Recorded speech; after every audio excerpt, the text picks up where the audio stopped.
Muy buenos días, hermanos queridos. Que el Señor los bendiga.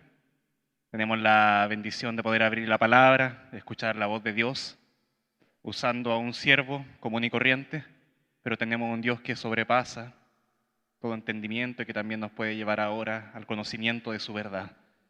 Así que abramos nuestra Biblia en Primera de Juan, y ahí vemos varias verdades sobre Dios, y cuando uno concluye primeramente que Dios existe, lo primero, la siguiente pregunta que te tienes que hacer es, ¿cómo es ese Dios?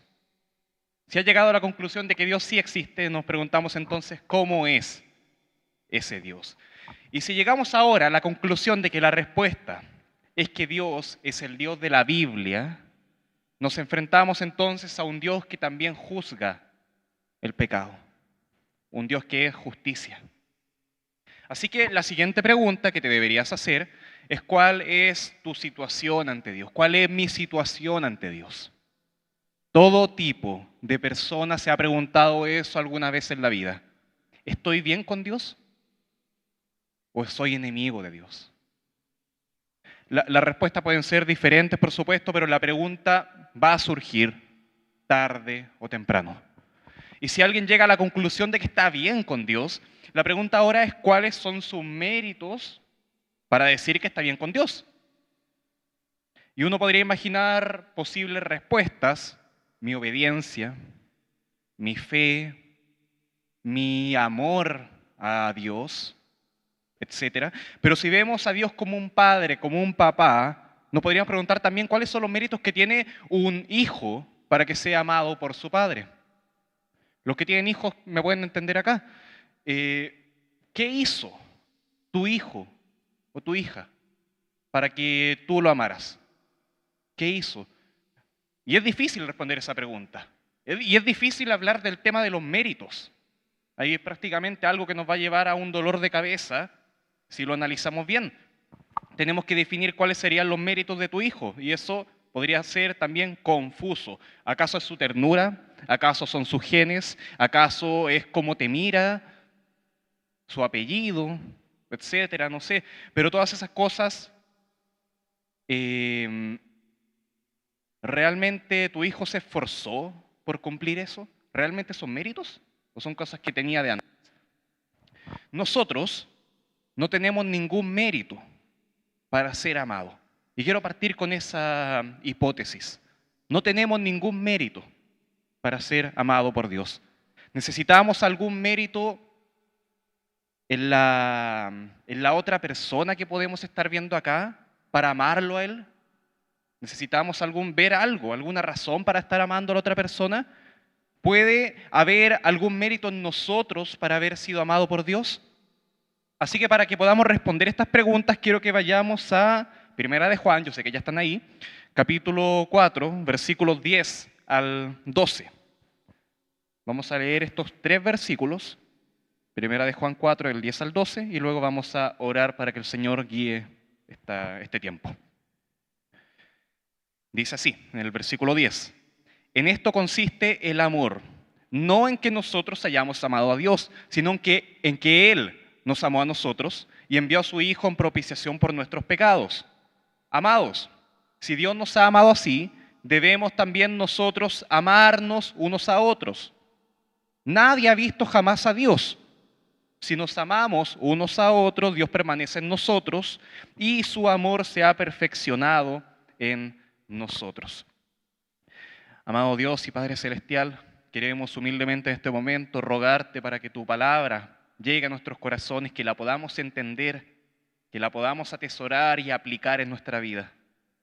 Sabemos, Padre, las diversas circunstancias que puede estar viviendo cada uno, quizás desconcentrado, quizás pensando en mil cosas, afligido, dolido, pero queremos que en este momento toda nuestra mente y todo nuestro corazón esté enfocado, Señor, en lo que tu palabra está diciendo. Guíanos, Señor, guíame a mí para enseñarla bien, solamente como un siervo inútil usado por ti, y también, Padre Santo, para que los oídos de mis hermanos puedan estar atentos a las enseñanzas de tu boca. Oramos en el nombre de Jesús. Amén. Bien, y el texto comienza diciendo, en esto consiste el amor. Y recordemos que en los días que se escribió esta carta, Primera de Juan, la iglesia estaba siendo bombardeada por una corriente filosófica religiosa llamada gnosticismo, que tenían ellos el problema serio de que negaban al Señor Jesucristo como un real, como un suficiente Salvador, entre, por supuesto, varios otros problemas. Y para llenar ese vacío, ¿en qué se enfocaban ellos? En el objetivo de alcanzar un mayor conocimiento de Dios. Y ellos no tenían problemas en definir cómo era Dios. Dios es luz, bien. Dios es espíritu, bien. Pero dejaban de lado el hecho de que Dios era amor. Y por eso Juan le da tanto a ese tema. Dios es amor y seguirá siendo amor. Por tanto, el gran concepto descuidado y abandonado por los gnósticos de aquellos días era el amor de Dios. Y habíamos visto nosotros la semana pasada que cuando la Biblia dice que Dios es amor, no está definiendo a Dios según lo que nosotros o nuestra cultura puede entender de lo que es el amor, sino que estamos definiendo el amor en base a lo que Dios es y lo que podemos saber de Él. Así que el amor se define en base a cómo es Dios. ¿Quieres saber cómo es el amor? Conoce a Dios. Y habíamos definido el amor también como buscar el bienestar del otro, independiente de los sentimientos, independiente de los lazos que te unan con esa persona, independiente ahora también de los méritos que esa persona pueda tener. Y acá, en ese punto precisamente nos vamos a centrar hoy día. El amor de Dios no busca méritos en nosotros. Es decir, no es que nosotros hayamos amado a Dios y que por eso ahora somos dignos de ser amados por Dios. Como yo lo amé, ahora Él me ama. No, sino que primero hemos sido amados por Dios y luego somos llamados a amar a Dios. Y acá el orden de los factores sí altera el producto. Entonces en esto consiste el amor. No en que nosotros, dice el versículo 10, hayamos amado a Dios, sino en que Él nos amó a nosotros. Y lo que se está planteando acá es sobre lo que podemos llamar la responsabilidad. Como cuando dos personas pelean, una situación radicalmente diferente, pero la quiero mencionar como ejemplo, en donde luego de la pelea se discute quién empezó. Si el otro me pegó a mí o yo empecé a agredirlo a él. ¿Quién es el responsable o culpable de esa pelea? ¿Y cómo respondemos a esa pregunta? ¿Quién partió? ¿Quién partió con todo eso? Y ahora volvemos al otro extremo de la situación, la idea buena. ¿Quién es el responsable de esta relación en que existe amor entre mí y Dios y entre los hermanos? Y la forma de responder eso es respondiendo quién comenzó amando. ¿Quién dio el primer paso?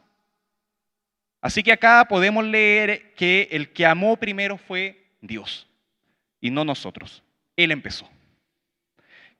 Eso precisamente es lo que dice primera de Juan 4:19. Nosotros le amamos a Él, ¿por qué? Porque Él nos amó primero. La iniciativa no es humana, no es mía. La iniciativa es divina, es de Dios. Y este versículo que acabo de citar acá se menciona, ese que ustedes también dijeron, se menciona en el contexto de aquel que está mirando y que se avecina el día del juicio.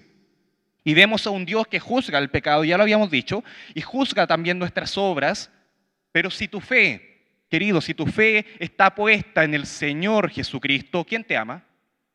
¿Quién te salvó? No debes tener temor. Esa es la idea, porque tienes un abogado que te defiende. Y no te defiende citando leyes, mencionando artículos para argumentar, para ganar el juicio. No, sino que te defiende diciendo que Él ya pagó el precio. Y aunque no lo merezcas, Él, ese abogado, el Señor Jesucristo, dio su vida para salvarte. Y ahora la pregunta es, ¿tendríamos esa confianza? ¿Acaso tendríamos esa confianza ante un Dios de justicia tremendo?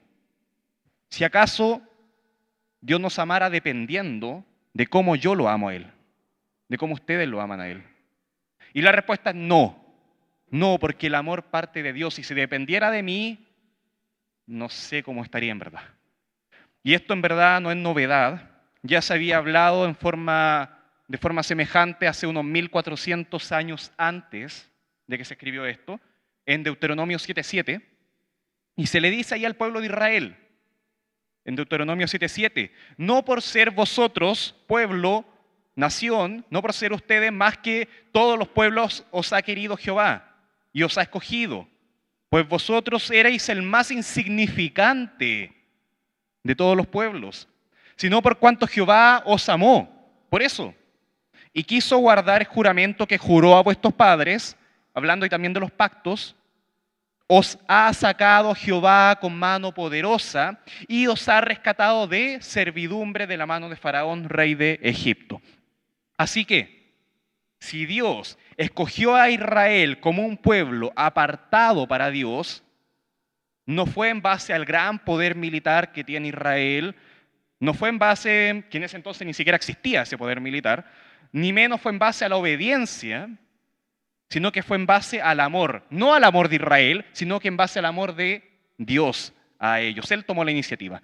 Y noten que Dios no le enseña ahora a Israel que lo amen a Él con todas sus fuerzas, sin antes enseñar Él mismo cómo es que se ama. Y luego lo experimentó el mismo apóstol Juan, quien escribe esta carta que estamos estudiando. Cuando Jesús le dice a todos los discípulos las siguientes palabras, que las encontramos en Juan 15:16. Es muy parecido a lo de Deuteronomio. No me elegisteis vosotros a mí, lo pueden ver ustedes ahí, sino que yo os elegí a vosotros y os he puesto para que vayáis y llevéis fruto y vuestro fruto permanezca, para que todo lo que pidiereis al Padre en mi nombre, Él os lo dé. Pero no me elegiste vosotros a mí. Quizás alguno de los discípulos se sintiera orgulloso de tener el privilegio de ser del grupo más cercano a Jesús y gozar de ese privilegio de decir, yo soy uno de los 12. ¿Qué hacía tan importante a esos 12? Sus méritos, su obediencia, su amor ejemplar. ¿Qué tenían? Quizás Jesucristo los escogió por ser grandes conocedores y estudiosos de la palabra de Dios. O los escogió por sus grandes habilidades para predicar. La verdad es que no. Los 12 discípulos eran 12 hombres comunes y corrientes a los que Jesucristo escogió porque quiso escoger. Pero Él tomó la iniciativa. No me elegisteis vosotros a mí, les dice, sino que yo os elegí a ustedes. Y así también Dios eligió a todos los creyentes hasta el día de hoy, los que son seguidores de Jesucristo y tienen la salvación y la vida eterna sin mérito alguno. Romanos 5:8, texto bastante conocido que cantamos, dice así, mas Dios muestra su amor para con nosotros en que siendo aún pecadores, Cristo murió por nosotros. El mismo amor que Dios tuvo por Israel y el mismo amor que Dios tuvo por los 12 discípulos, ahora también lo podemos experimentar nosotros. Y no solamente hablando de la ausencia de méritos. Es que no hay ningún mérito en mí, no hay ningún mérito en ustedes, sino que hablando de desmérito. ¿Qué es el desmérito? Decir que no solo no existen razones para que Dios te amara, sino que existen muchísimas razones para que Dios te aborreciera. Suena brusco decirlo. Mejor lo digo hablando a mí. No existen muchas razones para que Dios me amara a mí, pero sí existen muchísimas razones para que Dios me aborreciera. Imaginen la siguiente situación.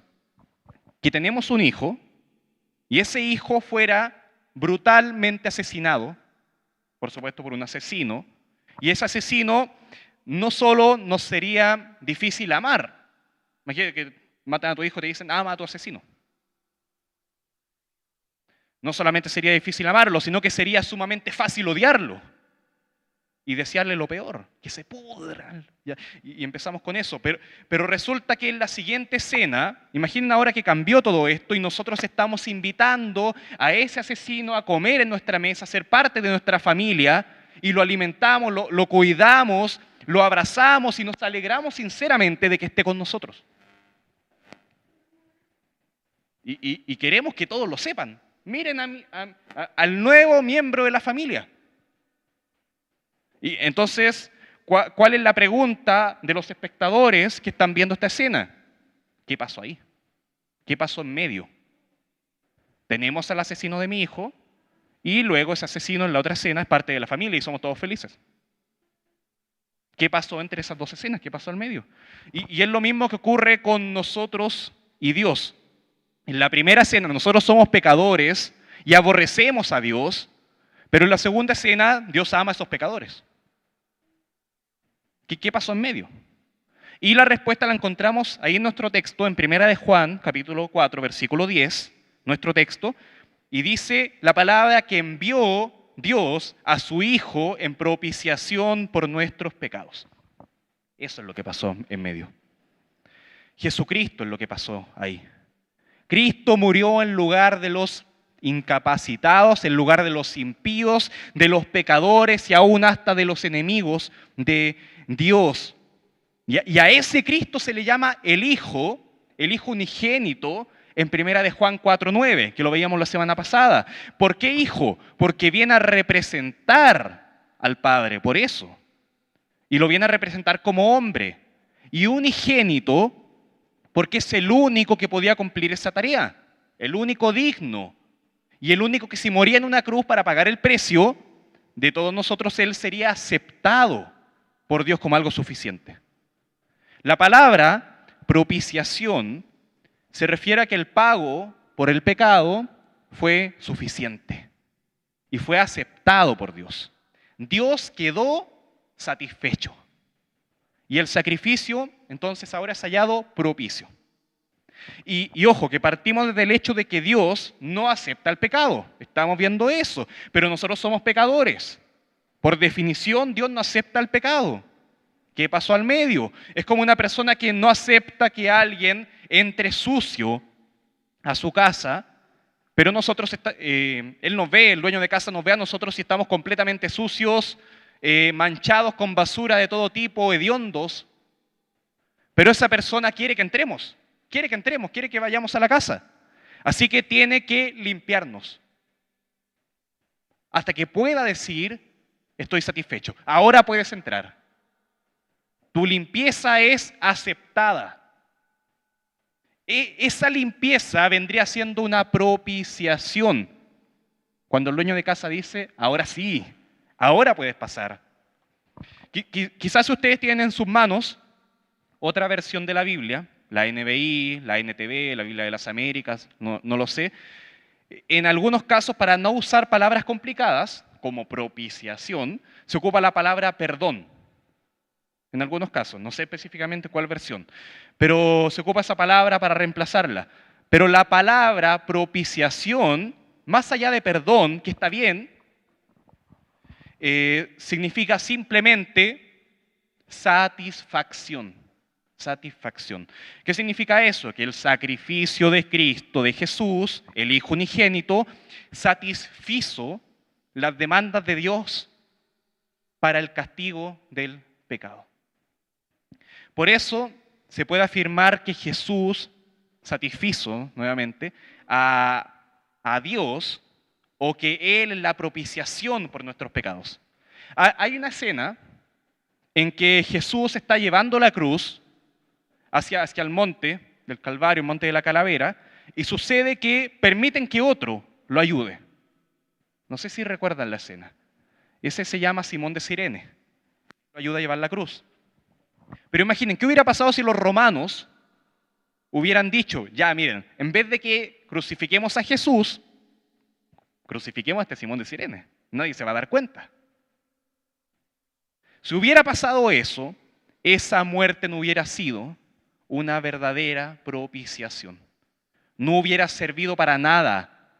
No hubiera cumplido la profecía ahí en Isaías 53, versículo 5, que dice, mas él, hablando 700 años antes de que Jesús naciera, de una virgen, mas él herido fue por nuestras rebeliones, molido por nuestros pecados. El castigo de nuestra paz fue sobre él y por su llaga fuimos, efectivamente fuimos nosotros curados. Y Primera de Pedro 2:24 se encarga de confirmar esto. Primera de Pedro 2:24 dice, esto se cumple en Jesucristo. El único quien llevó nuestros pecados fue Él.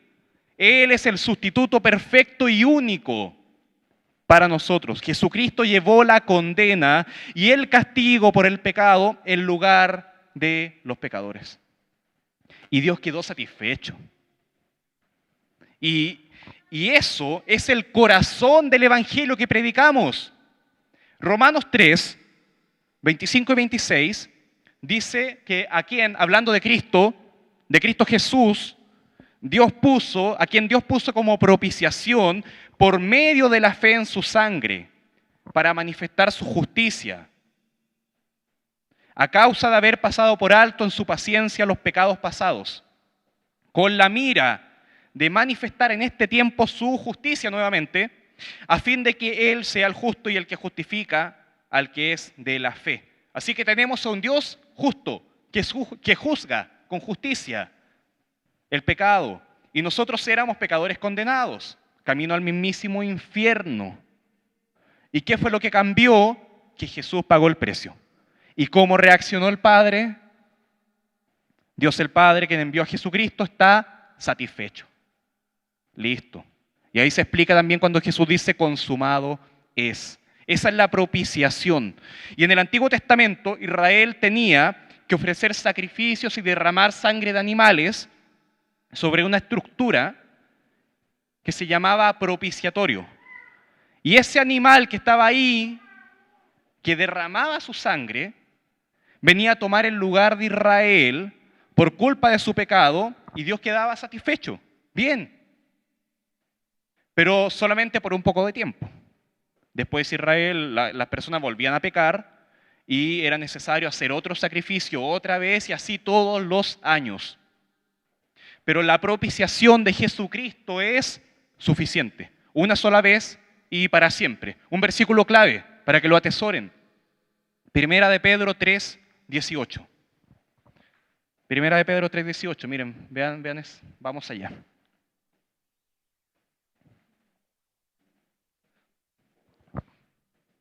También lo pueden ver en las pantallas. Primera de Pedro 3:18, porque también Cristo padeció una sola vez por los pecados, el justo por los injustos, para llevarnos efectivamente a Dios, siendo a la verdad muerto en la carne, pero vivificado en espíritu. Podríamos hablar horas, días de este versículo. Pero ojo acá, hay dos caminos para satisfacer la ira de Dios. Probablemente no se predica mucho así, pero para satisfacer esa ira hay dos caminos. Primero, la propiciación de Cristo, quien pagó por nuestros pecados. ¿Cuál vendría siendo la otra forma? Que nosotros mismos paguemos.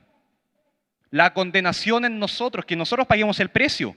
Pasar la eternidad en el infierno, soportando la ira de Dios. Y así también se satisface la ira de Dios. Porque solo Jesucristo puede vencer esa muerte, nosotros no, sería eterna. Están esas dos opciones. Y para los que no son creyentes acá, más allá de poner miedo o de intentar convencer y hacer creer algo que no creen, simplemente persuadirlos y presentarles esta realidad, están esas dos opciones ahí, la vida, la muerte. Y luego de presentar esto, yo les digo que oro para que Dios guíe sus vidas hacia la fe en Jesucristo, el arrepentimiento por los pecados. Orar para que la propiciación de Jesucristo ellos la crean y la amen, el Hijo de Dios, y que así sean librados de la condenación, para que así ya no haya ira de Dios sobre ustedes, sino que el amor de Dios invada tu vida, comprendiendo que Dios te amó y que ahora tú también puedes amar a los que Dios amó. Si no fuera por el amor de Dios y por el hecho de que Él tomó la iniciativa para amarnos y Él envió a su Hijo Jesucristo, todos nosotros, los que estamos acá y en todo el mundo, seríamos condenados y no habría dos opciones. Pero ahora tenemos la predicación del Evangelio, la salvación y la liberación de la condena, la invitación al gozo eterno. en un Salvador único, suficiente, que es hallado suficiente, la propiciación. ¿Y cómo respondemos ante esto aquellos que sí, ya somos creyentes, que ya hemos creído? Adoremos a Dios. Y la adoración no es solamente cantar, está bien cantar, pero más que eso, vivir y hacer una vida obedeciendo a lo que Dios nos manda hacer. ¿Y cómo adoramos a Dios? Según 1 de Juan 4:11, que en el pasaje que estamos viendo. Amados, si Dios nos ha amado así, debemos también nosotros amarnos unos a otros. Así que ya vimos el primer punto, el amor de Dios no busca méritos en nosotros. Y ahora vamos al segundo punto, nuestro amor no busca méritos en otros, la forma en que amamos nosotros. Y esa frase, si Dios nos ha amado así, tiene una palabra clave ahí, así. Si Dios nos ha amado así. Y es la misma que se usa en Juan 3:16, cuando dice de tal manera. En el idioma original es la misma palabra. De tal manera nos amó Dios. Así que se podría traducir, si Dios nos ha amado de tal manera, entonces ¿qué? Debemos amarnos unos a otros. Y lo vemos en el Padre, que ama hasta el punto de enviar a Jesucristo para salvarnos y para rescatarnos. Pero también lo podemos ver desde el punto de vista de Jesucristo. En 2 de Corintios, capítulo 8, versículo 9, dice así: porque ya conocéis la gracia de nuestro Señor Jesucristo, que por amor a vosotros se hizo pobre, siendo rico, pero se hizo pobre para que vosotros con su pobreza fueseis enriquecidos. El Señor Jesucristo nos amó así, de tal manera que Él, siendo el dueño de todo, de todas las cosas, teniendo autoridad, poder, soberanía, gloria, honor, majestad, decidió despojarse de todo eso por amor a nosotros.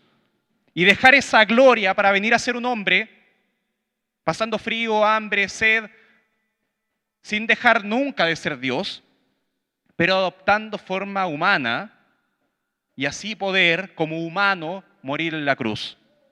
Pero como hijo de Dios, satisfacer al Padre. ¿Para qué? ¿Para qué hizo eso? Para que nosotros ahora seamos enriquecidos. Tenemos la riqueza de la salvación, a eso se refiere. La riqueza de la salvación, el perdón, el gozo, la riqueza de la paz con Dios, la gloria eterna, el honor, la majestad de estar siempre con Dios, con Cristo y ser coherederos con Cristo. De tal manera nos amó Dios. O como dice 1 de Juan 3:1, mirad cuál amor nos ha dado el Padre para que seamos llamados hijos de Dios. Miren todo eso, contemplen. Y cuando vemos todo lo que hay en la salvación, la vida eterna, el gozo, ser partícipe de todas las bendiciones, todo el pecado que había en nosotros, y aún así ser salvos, nos podríamos preguntar si es que acaso no será mucho. ¿Debo contribuir en algo yo a esa salvación? Como cuando alguien nos da un regalo demasiado grande y nosotros no hemos hecho nada para merecerlo. Mira, ni siquiera estabas de cumpleaños y te dieron el mejor regalo del mundo. Entonces decimos, no puedo aceptarlo, no puedo, no soy digno de eso. Pero esa falsa humildad no está entre las opciones. Imaginen que estamos colgando de un precipicio y nos extiende la mano una persona con autoridad, un rey, un presidente, alguien que consideremos digno de respeto. ¿Acaso le diríamos que no podemos aceptar, estando ahí colgando, que no podemos aceptar su ayuda porque no somos dignos de tocar su mano? Si estás colgando de un precipicio, estás desesperado.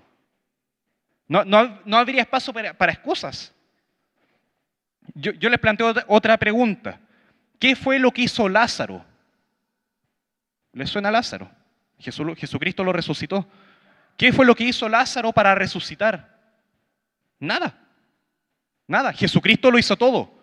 Ahora imaginen a Lázaro ya resucitando y sacándose las vendas diciendo que no podía aceptar el milagro, no, me voy a devolver a la tumba porque no soy digno de que me resucites. Suena ridículo.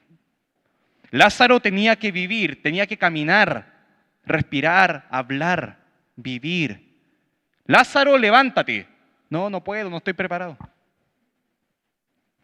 Nosotros no podemos caer en ese absurdo. Sabiendo que Jesús nos ha dado vida, sabiendo que Jesús nos está diciendo que nos levantemos y andemos, no podemos volver a la tumba, a nuestra vida de pecado, a una vida sin amor.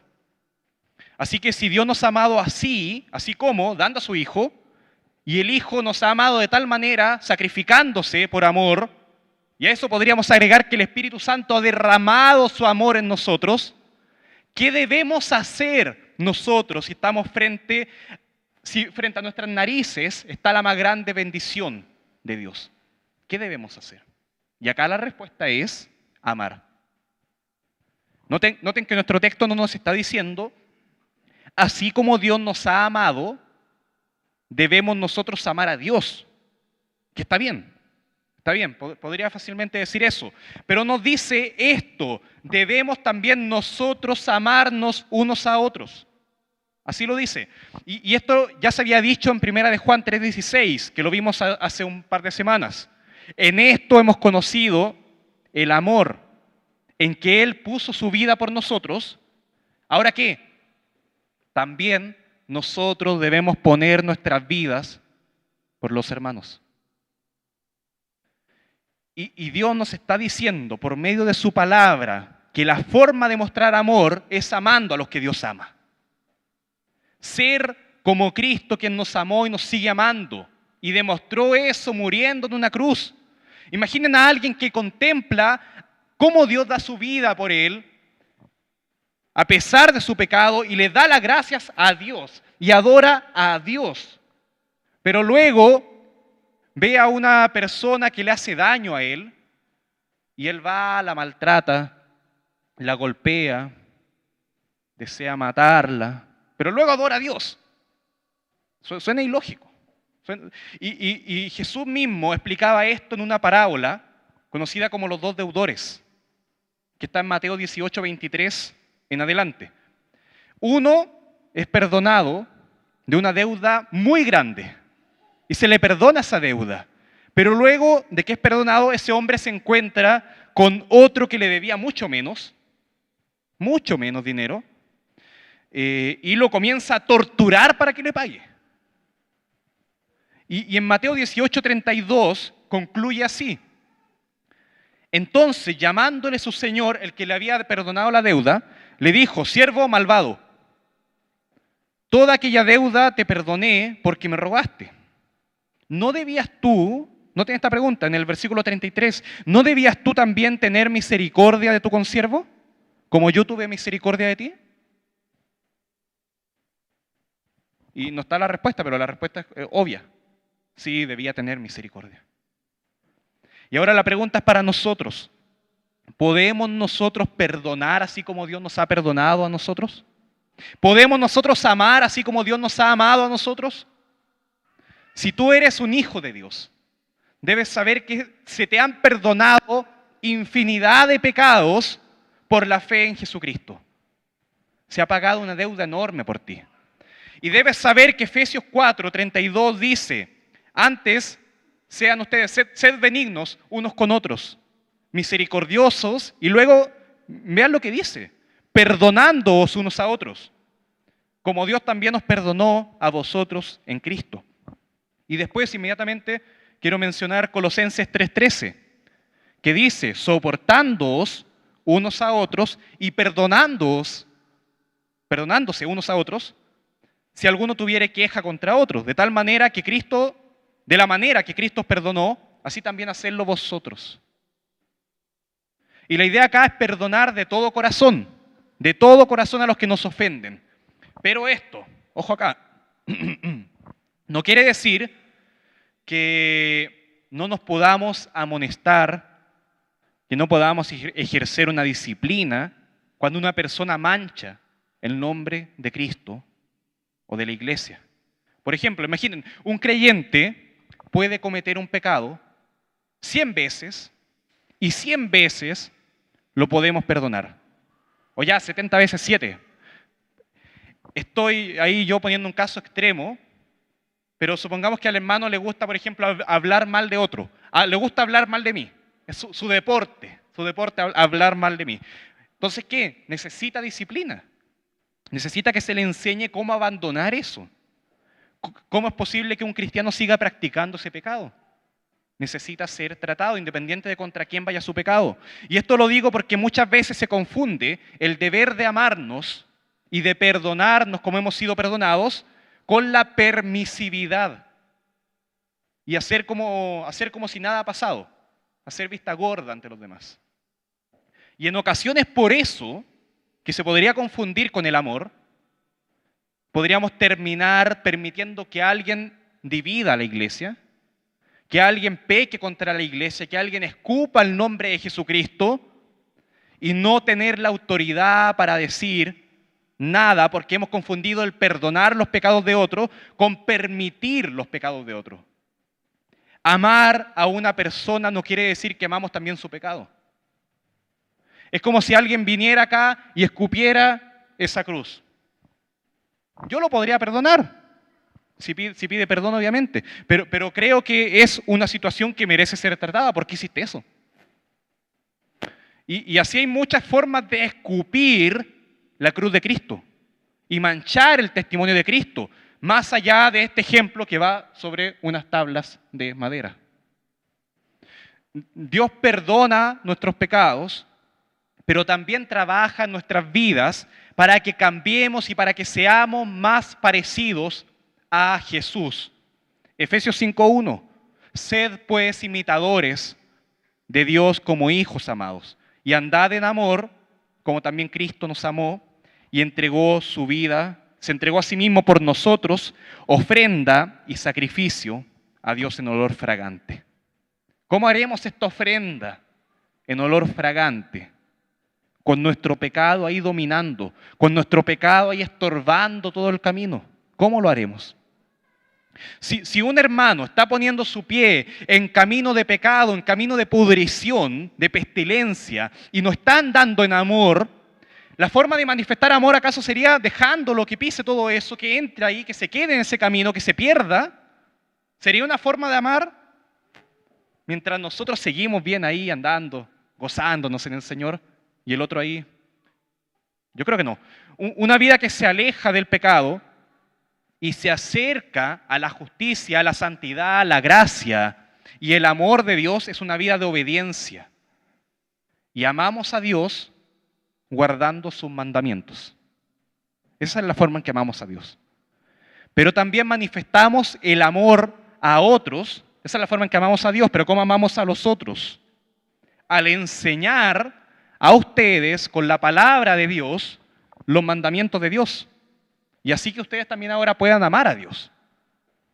Enseñando a otros con nuestras vidas y palabras la vida de Jesucristo, una vida que tenemos que buscar imitar, una vida de justicia, gracia, misericordia, amor de un Dios 3 veces santo, santo, santo, santo.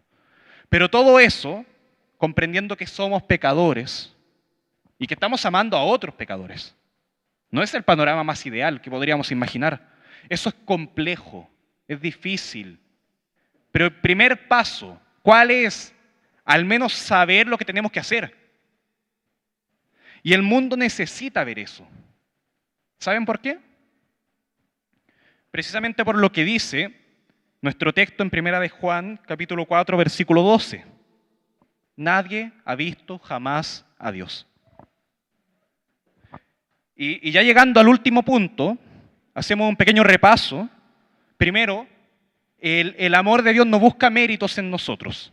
Segundo, ahora nuestro amor no debe buscar méritos en los que estamos amando. Ahora tercero, cuando amamos a otros, sin buscar méritos, sin buscar razones, el mundo ve a Dios en nosotros. Para los sentidos que nosotros tenemos, la vista, el tacto, el gusto, todas esas cosas, Dios el Padre es inaccesible. Los discípulos estuvieron con Jesucristo y lo palparon, lo vieron, lo oyeron. Pero aún así, Jesucristo ahora, año 2022, no está visible a los ojos de todos ahora. Y tenemos al menos la palabra de Dios, que es una fuente para conocer a Dios, para ver a Dios. No con nuestros sentidos, pero lo podemos conocer así en la palabra. Pero aún así, hay muchas personas en el mundo que llegarán al final de sus días, al día de su muerte, sin nunca haber abierto una Biblia. Y a pesar de todo eso, el mundo ve y puede ver cómo existe amor en nosotros. Pero cuando el mundo ve eso, y cuando el mundo ve que en este caso no nos amamos, como Cristo nos amó, el mundo menos verá a Dios. Seremos más bien un estorbo para que ellos vean a Dios. Y la idea no es apartarse, la idea es ser útil para el Señor. Nosotros tenemos la misión, no de dejar de estorbar, no, tenemos la misión de contribuir a que el Señor sea visible. Tenemos la misión de hacer a Dios visible a través de nuestro amor. En los tiempos de Moisés, Dios no hablaba con todo el pueblo, solamente con Moisés. Pero cuando Moisés volvía de hablar con Dios, el pueblo veía que el rostro de Moisés resplandecía, brillaba. En otras palabras, ellos podían ver un poco de Dios en Moisés. Pero aún así, lo más importante es que en Moisés, además de ese brillo, podían ver un ejemplo a seguir y podían ir conociendo más a Dios a través de Moisés y así también conocer más cómo agradar a Dios. Ahora nosotros no hablamos cara a cara con Dios como lo hacía Moisés, pero tenemos acceso a toda la palabra de Dios y sabemos que conforme a lo que dice Juan 1:18, a Dios nadie le vio jamás. El unigénito, el único Hijo que está en el seno del Padre, Él le ha dado a conocer. Y ahora nosotros, al ser seguidores de Jesús, imitadores de Cristo, estamos mostrando al mundo a Jesús. A través de mostrar a Él, mostramos al Padre. Pero para eso debemos amarnos como Dios nos amó. Esa es la forma. Esa es la forma. Y no solamente verán que Dios los puede amar a ellos, sino que también puede Dios permanecer en ellos. Si nos amamos unos a otros, Dios permanece en nosotros. En el versículo 12. La idea de una vida que permanece en Dios o que Dios permanece en nosotros es la imagen de un árbol cuya raíz está firme y profunda y nada la puede sacar de la tierra, arraigada y nada la puede separar. Y eso lo vamos a atribuir principalmente al Espíritu Santo, que permanece en nosotros. Primera de Juan 3:24, lo voy a leer para ustedes. Y el que guarda sus mandamientos permanece en Dios y Dios en él. Y en esto sabemos que Él permanece en nosotros por el Espíritu que nos ha dado. Así que no solamente el mundo verá a Dios el Padre cuando nos amamos, y no solamente verá a Dios el Hijo cuando nos amamos como Dios nos amó, sino que también verán al Espíritu Santo a través de nosotros. La plenitud de Dios. Miren la tarea que tenemos. Y verán cómo el Espíritu Santo obra en nuestra vida de forma tal que crecemos, maduramos en la fe, adoramos mejor a Dios, nos parecemos más a Jesús. Y el texto termina diciendo en el versículo 12, y su amor se ha perfeccionado en nosotros. Así lo dice el versículo, y su amor se ha perfeccionado en nosotros, se ha desarrollado una vida espiritual madura, que comprende cada vez mejor y entiende cada vez mejor los caminos de Dios y cómo llevarlos a cabo, cómo caminar, cómo agradar a Dios, cómo permanecer amando a los hermanos. Así que a través de un amor sincero entre los hermanos que no busca mérito alguno en el otro, el mundo puede ver a Dios, puede ver cómo Dios nos ama, puede ver cómo Dios permanece en nosotros y cómo Dios perfecciona su amor en nosotros. Y lo puede hacer en ellos, que no conocen todavía de Dios. A ese crecimiento se le llama santificación, ser más santo, ser más como Dios, que es santo, apartado del pecado, enteramente dedicados ahora a seguir y a vivir para Dios. Y cuando el versículo dice perfecto, que suena genial, no quiere decir que lo haremos todo bien, inmediatamente, y que nunca pecaremos o que nunca nuestro amor tendrá falencias. No, sino que simplemente será un amor maduro, que es capaz de compadecerse de los otros, de comprender la necesidad que todos tienen de la palabra de Dios, la necesidad de orar a Dios, de seguir a Dios. Un amor que es capaz de recordar que hemos sido rescatados de la muerte espiritual, de la condena eterna, que no se jacta. Un amor que no se envanece, que no hace nada indebido, que no busca lo suyo, que no se irrita, que no guarda rencor. Un amor que no se goza de la injusticia, se goza de la verdad. Todo lo sufre, todo lo cree, todo lo espera, todo lo soporta. Un amor que se ha perfeccionado en Dios. Es un amor como el Padre nos amó y envió a su Hijo. Y es un amor como el Hijo que dio su vida por nosotros. Y me llama la atención que no hay algo que venga después de amar. Una vida perfeccionada es una vida que ama. Y después, no, eso, es una vida que ama. No hay un nivel superior de obediencia a Dios. No hay más allá de aquel que ama a sus hermanos y permanece haciéndolo. Eso es lo que tenemos que hacer, amar a Dios y seguir haciéndolo hasta el fin de nuestros días. Y luego en la eternidad seguir amando a Dios y amar a los hermanos y seguir haciéndolo hasta el fin de nuestros días y luego también la eternidad. No quiere decir que vamos a llegar a un estado de amarnos sin nunca caer en pecado, hacerlo perfectamente, sin ninguna falla. En esta vida terrenal, ahora, no lo vamos a lograr. Pero si llegamos a la conclusión de que efectivamente estamos amando a nuestros hermanos, podemos decir que hemos alcanzado la madurez. Y ahí quizá acomode más la palabra madurez espiritual. Pero en Cristo, cuando Él vuelva por nosotros, sí seremos perfectos. Y ahí sí aplica la palabra. Ahí sí será un amor perfecto, sin falla alguna. En ese tiempo, cuando el Señor venga, que ya está cerca, ya viene, sí seremos sin error. Pero ahora en esta vida, hablemos de madurez.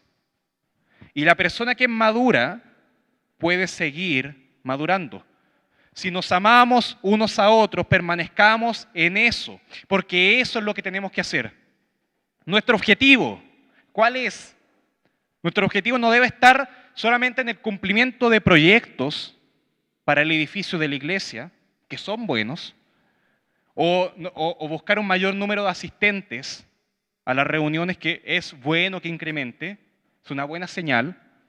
Tampoco nuestro objetivo tiene que ser el impacto en las redes sociales, que también es bueno, también contribuye, pero nuestro objetivo tiene que ser que seamos, y en las condiciones que estemos, que nos amemos unos a otros y busquemos hacerlo cada vez mejor. Entonces, hermanos queridos, primero, vemos a un Dios que nos ama. ¿Qué vio en nosotros? Nada. Él nos amó primero. No vio méritos en nosotros. En eso consiste el amor. No en que nosotros hayamos amado a Dios, sino en que Él nos amó a nosotros. Segundo, tenemos el deber de amarnos de la misma manera que Dios nos ha amado a nosotros. Así como Él nos amó, amar a los demás. Y tercero, cuando amamos sin buscar méritos, el mundo ve a Dios en nosotros. El mundo ve a Dios en nosotros. Y el mundo así puede ver a un Dios que ama, a un Dios que permanece, que no nos abandona y que perfecciona su amor en nosotros y que también lo puede hacer en aquellos que no creen todavía. Y si pudiera resumir ahora todo esto en una palabra, usaría esta palabra: gracia. Gracia. Dios nos amó sin que lo merezcamos. Eso se llama gracia. Debemos amar sin buscar nada a cambio. Amar con gracia. Debemos amar para aquellos que aún no lo conocen, que no pueden ver la gracia de Dios. Y eso también es gracia. Que la gracia de Dios sea invadiendo nuestras vidas. Y quiero que oremos ahora por eso, para que contemplemos cada vez más el amor de Dios. Y que oremos ahora también para que nos amemos unos a otros. Y que oremos también a Dios para que efectivamente el mundo pueda ver eso y ver a ese Dios que nos ama. Amado Padre Celestial, gracias por tu amor, por tu misericordia. Gracias, Padre Santo, por todo lo que nos has dado, que no merecemos, y porque nos has librado de aquello que sí merecemos. Nos has librado de la ira por el pecado. Gracias porque nos has amado, Señor, y en Cristo Jesús tenemos vida eterna. Y te rogamos, Señor, ahora encarecidamente, para que nuestro corazón, nuestra mente y todo nuestro ser pueda contemplar con mayor claridad el amor tuyo hacia nosotros. Y te rogamos también, Señor, para que nos amemos como Cristo nos amó, como tú nos amaste, como el Espíritu Santo derrama su amor en nosotros. Señor, guíanos, cuídanos de aquello que nos aleje del amor, del orgullo, del egoísmo, del desprecio, del aborrecimiento. Líbranos, Señor, de esas cosas y que nuestro corazón se incline completamente a ti. Y Señor, te rogamos por aquellos que no creen, por aquellos que no reconocen a Jesucristo como el Salvador y la propiciación por sus pecados. Que tu gracia también sea con ellos y que a través del amor que podemos tener nosotros, ellos puedan ver el amor de Dios. Señor, te pedimos por eso y para que también nuestras bocas no cesen de hablar del amor de Dios. Padre Santo, que eso, el amor y la gracia, invada nuestras vidas, porque tú nos amaste sin ver nada en nosotros que fuera digno de ser amado. Tú nos amaste por el puro afecto de tu voluntad. Y te rogamos, Señor, para que también eso se manifieste y llene nuestras vidas. Oramos en el nombre de Jesús. Amén. Gracias, hermanos.